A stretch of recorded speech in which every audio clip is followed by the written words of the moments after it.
എനിക്ക് ജാസ്മിനോട് ഇപ്പോഴും എനിക്കൊരു ദേഷ്യമില്ല. പക്ഷെ നിങ്ങൾ ജാസ്മിന്റെ PR ടീം, എനിക്ക് നിങ്ങളോടാ പറയാനുള്ളത്, ജാസ്മിന്റെ പൈസ മേടിച്ചിട്ടാണോ മേടിക്കാതെയാണോ എന്നൊന്നും എനിക്കറിയില്ല. PR ടീം ഏറ്റവും സ്ട്രോങ്ങസ്റ്റ് കണ്ടസ്റ്റന്റ് ആണ് ജാസ്മിൻ. നിങ്ങൾ മനസ്സിലാക്കുക.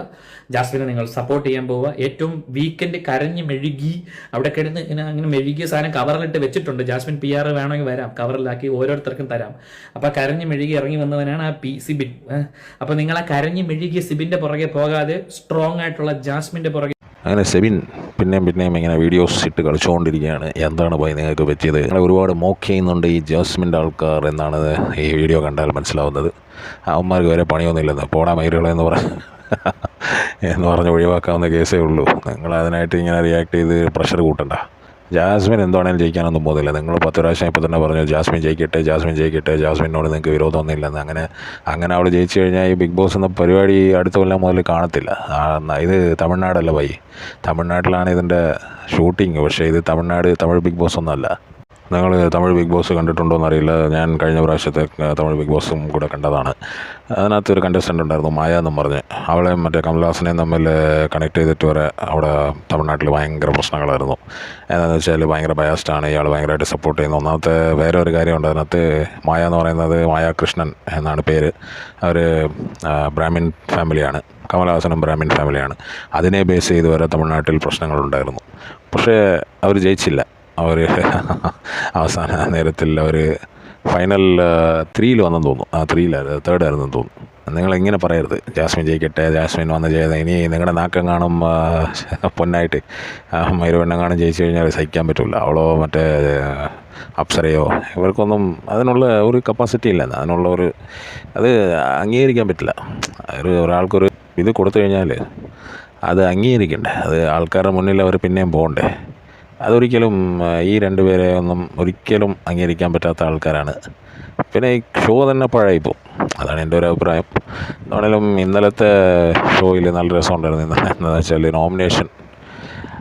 നോമിനേഷൻ 2 പേര് വന്നിട്ട് ചെയ്യണം. അതിൽ അഭിഷേക് ഒരു പണി കൊടുത്ത് ജാസ്മിന് വളർന്നു വന്ന രീതി എന്നുള്ളൊരു വാക്ക് പറഞ്ഞു. അതായത് നീ അങ്ങനെ വളർന്നിട്ടാണ് നിനക്ക് ഇങ്ങനെ ഒരു സംസ്കാരം കിട്ടിയത്, ഊളകളെ എന്നുള്ള വിളി അത് ശരിയായില്ല എന്നുള്ള ഇത് പറഞ്ഞപ്പോൾ അവൾ ഭയങ്കരമായിട്ട് റേസ് ആവേണ്ടതായിരുന്നു. പക്ഷേ അത് പുള്ളി ഒന്നുകൂടെ പ്രൊവോക്ക് ചെയ്തിരുന്നെങ്കിൽ അവൾ മൈക്കൊക്കെ എടുത്തെറിഞ്ഞിട്ട് അവിടെ നിന്ന് ഇറങ്ങിപ്പോയേനെ. കാരണം ഫാമിലീനെ പറയുന്ന ഇതാണല്ലോ. അങ്ങനെ വേണം അവളെ പ്രൊവോക്ക് ചെയ്യാൻ. അല്ലാതെ സിബിൻ പ്രൊവോക്ക് ചെയ്തത് നല്ല രസമുണ്ടായിരുന്നു. പക്ഷേ സിബിൻ ഭയങ്കര ഓവറായി പോയി. പെട്ടെന്ന് ഈ കിടാൻ പോകുന്ന വിളക്കെന്ന് പറയില്ല, അതാണ് എനിക്ക് സിബിനെ കാണുമ്പോഴെല്ലാം ഓർമ്മ വരുന്നത്. പെട്ടെന്ന് കത്തിക്കയറിയിട്ട് പെട്ടെന്ന് അങ്ങ് കെട്ടുപോയി. എന്നാലും ഇതോടെ ജീവിതം അവസാനിക്കുമെന്നല്ലല്ലോ. ഇതോടെ നിങ്ങൾക്ക് അല്ലേ തന്നെ ഒരുപാട് മറ്റേ ഓപ്പർച്യൂണിറ്റീസ് ഉണ്ട്. പക്ഷേ ഈ ലാലേട്ടൻ പോലത്തെ ആളെയും പിന്നെ ഈ ഏഷ്യാനെറ്റ് പോലത്തെ ഒരു ചാനലിനെ ഒന്നും പിണക്കാതെ നിങ്ങൾ മുന്നോട്ട് പോകണം എന്നാണ് എൻ്റെ ഒരു ആഗ്രഹം. എന്നുവെച്ചാൽ ഇവന്മാരൊക്കെ ഭയങ്കര ടീംസാണ്. ഇവരുടെ മുന്നിലൊക്കെ ഇവരെയൊക്കെ പിണക്കി കഴിഞ്ഞാൽ നമുക്ക് അതിനെ സോൾവ് ചെയ്യാൻ പറ്റില്ല. അത്രയും രീതിയിൽ പാർവതി എന്ന് പറഞ്ഞൊരു നടി ഉണ്ട് ഇപ്പോഴും, പാർവതി തിലോത്ത്. അവരെക്കുറിച്ചൊക്കെ ചിന്തിച്ച് കഴിഞ്ഞാൽ നിങ്ങൾക്ക് മനസ്സിലാക്കാവുന്നേ ഉള്ളൂ. നിങ്ങൾ അങ്ങനത്തെ രീതിയിലൊന്നും പോയിട്ടില്ല. എന്നാലും കുറച്ചൊക്കെ നിങ്ങൾ ഒരുപാട് ഇപ്പോൾ ഇവർക്കെതിരെ സംസാരിക്കുമ്പോൾ, ഞാൻ സിബിന് വേണ്ടിയിട്ടാണ് ഇത് പറയുന്നത്. സിബിന് അങ്ങനെ ഒരുപാട് സംസാരിച്ച് നിങ്ങളുടെ ജീവിതത്തിൻ്റെ ഒരു നല്ല ഭാഗം വെറുതെ പാഴാക്കി കളയരുത്. കാരണം എന്താണെന്ന് വെച്ചാൽ ഇതൊക്കെ താപ്പാനകളന്മാർ. ഇവർക്കെതിരെയൊക്കെ നിന്ന് പൊരുതി ജയിക്കണം എന്ന് വിചാരിച്ചു കഴിഞ്ഞാൽ അത് ഒരാഴ്ചക്കാലം ഒരൊറ്റ ആളുടെ ബലം കൊണ്ടൊന്നും സാധിക്കില്ല. കുറേ ആൾക്കാരുടെ ബലം വേണം. നമ്മുടെ നാട്ടിൽ പിന്നെ ഒക്കെ മറ്റേ ട്രൈറ്റേഴ്സാണ്, വഞ്ചകന്മാരാണ് കൂടുതൽ. അതുകൊണ്ട് നിങ്ങൾ ഒന്ന് ശ്രദ്ധിച്ചൊക്കെ നീങ്ങുക. എന്താണെങ്കിലും ഓൾ ദ ബെസ്റ്റാണ് പറയാനുള്ളത്. സിബിന് നല്ല രസമായിട്ടുള്ള വീഡിയോസാണ് ചെയ്തുകൊണ്ടിരിക്കുന്നത്. പിന്നെ പുള്ളിക്ക് വ്ളോഗിങ് തന്നെ ചെയ്യാവുന്ന ഒരു പ്രൊഫഷനാണ് എന്നാണ് എനിക്ക് തോന്നുന്നത്. ബിഗ് ബോസ് കഴിഞ്ഞാലും ഇത് തുടരട്ടെ.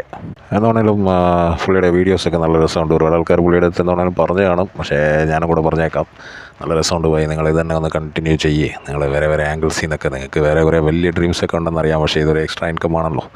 പിന്നെ എനിക്ക് പറയാനുള്ളതെന്ന് വെച്ചാൽ ഈ സാബു മോൻ പോലത്തെ ആൾക്കാരെ കൊണ്ടുവന്നിട്ട് അവനൊക്കെ അടിമയാന്നേ. അവനെ മറ്റേ രജിത് കുമാർ എന്ന് പറഞ്ഞ ഒരാളും കൂടെ വരാനുണ്ട്. അയാൾ ഈ പ്രാവശ്യം വന്നില്ല. ഞാൻ അയാൾ വരുമെന്നാണ് പ്രതീക്ഷിച്ചത്. ഈ ശ്വേതാ മേനോനെ എവിടുന്ന് തപ്പി പിടിച്ചുകൊണ്ട് വന്നതല്ലോ ഈ പ്രാവശ്യം. അത് മറ്റേ ഭയങ്കര ഇവളെന്തോ മറ്റേ വിജയിച്ച പോലെ എന്നൊരു ചിരിയും അവിടെ വന്നിട്ട് എല്ലാം തികഞ്ഞ ഒരു ബുദ്ധിജീവിയുടെ ഒരു ഒരു ലുക്കും ഒരു എക്സ്പ്രഷനും ജാസ്മിനെ 4 പ്രാവശ്യം പൊക്കി പറഞ്ഞു കഴിഞ്ഞാൽ ഇവർ ഈ രണ്ടുപേര് ജാസ്മിനെ പൊക്കി പറയുമ്പോൾ ഇവരുടെ ഇമേജാണ് ഇടിയുന്നത്. അത് പോലും മനസ്സിലാക്കാനുള്ള ബോധം ഇല്ലാത്തവനാണ് മറ്റേ സാബു മോനൊക്കെ. സാബു മോൻ്റെ തള്ളൽ എന്നൊക്കെ പറഞ്ഞു കഴിഞ്ഞാൽ മഹാ തള്ളലാണ്. മറ്റേ നോറയുടെ അടുത്ത് കളത്തരം അവന് പറ്റിയ ഒരേ പണിയേ ഉള്ളൂ. മറ്റേ തരിയുടെ സാബു എന്നാണ് എൻ്റെ മൈൻഡിൽ രജിസ്റ്റർ ആയിട്ടുള്ളത്. തരിയുടെ പരിപാടി മറ്റേ സാധനങ്ങൾ എടുത്ത് ഒളിപ്പിച്ച് വെക്കുക. ഇപ്പോൾ തന്നെ പറഞ്ഞ കണ്ടില്ലേ, ഞാൻ മറ്റേ ഇത് കല്ല് ഒളിപ്പിച്ചിട്ടുണ്ട്, പിന്നെ മറ്റേ ടിഷ്യൂ ഇട്ടത് ഞാനാണ്, ഇതാണ് ഇവൻ്റെ പരിപാടി. ആൾക്കാർ തമ്മിലടിപ്പിക്കുക. ഇതാണ് ഇവനെ ഓരോരുത്തർ പറഞ്ഞു കഴിഞ്ഞാൽ കൂടിപ്പോകും. ഇപ്പോൾ സച്ചിൻ ടെണ്ടുൽക്കർ ജനിച്ചിരിക്കുന്ന ക്രിക്കറ്റിനാന്ന് പറഞ്ഞ പോലെ ഇയാൾ ജനിച്ചിരിക്കുന്ന ഈ തരികിടയ്ക്ക് വേണ്ടിയിട്ടാണെന്ന് തോന്നുന്നു. അവനൊന്നും പറയുന്നതൊന്നും നിങ്ങൾ ശ്രദ്ധിക്കരുത്. അവൻ പറഞ്ഞുകൊണ്ട് ജാസ്മിൻ ജയിക്കുമെങ്കിൽ ജാസ്മിൻ ജയിച്ചു കഴിഞ്ഞാൽ ഈ ഷോയിനെ ആൾക്കാർ കാർക്കിച്ച് തുപ്പും. ബിഗ് ബോസ്, ഈ കൊല്ലത്തെ ബിഗ് ബോസ് ആകെ പാഴാണ്.